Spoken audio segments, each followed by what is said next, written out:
victim. That woman came to be known as Peaches because of a distinctive tattoo. The investigation was, to put it mildly, a challenge. It was a complex and sprawling case from the very beginning, and the obstacles were immense. First, there was the evidence itself. The remains had been exposed to the harsh coastal environment for years, in some cases for more than a decade. Sun, salt, and sand are not kind to forensic evidence. This degradation made it incredibly difficult to retrieve DNA, fibers, or any other trace evidence that might point to a suspect. The killer had chosen his dumping ground well, using nature as an accomplice to wash away his crimes. Then there was the sheer number of victims and the different circumstances. The Gilgo Four seemed to be one distinct set.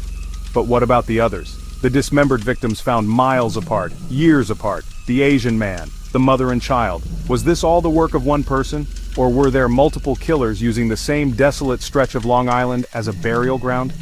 This question plagued investigators. It created competing theories and diverted resources.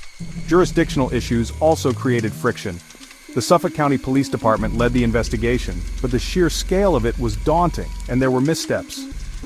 For years, the department refused to release Shannan Gilbert's 911 call, leading to public criticism and lawsuits from her family's attorney.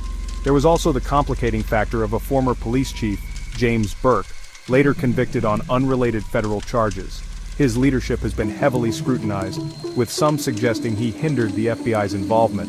And perhaps the biggest challenge of all was time. The trail was cold from the start. Maureen Brainerd Barnes had been missing for 3 years before her body was found. Other victims had been gone for much longer. Memories fade. Digital evidence, like cell phone records and internet histories, becomes harder to access or is lost entirely. The killer had a significant head start.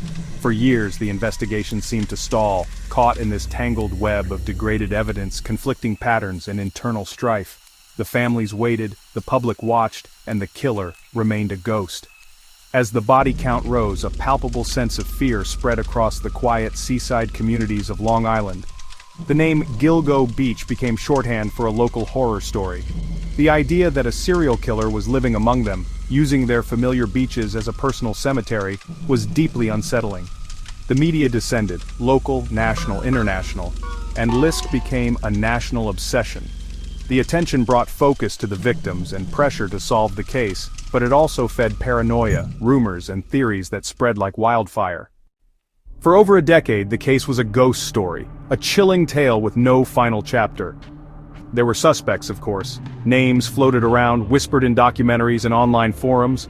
A local resident with access to burlap sacks, a doctor with a history with sex workers.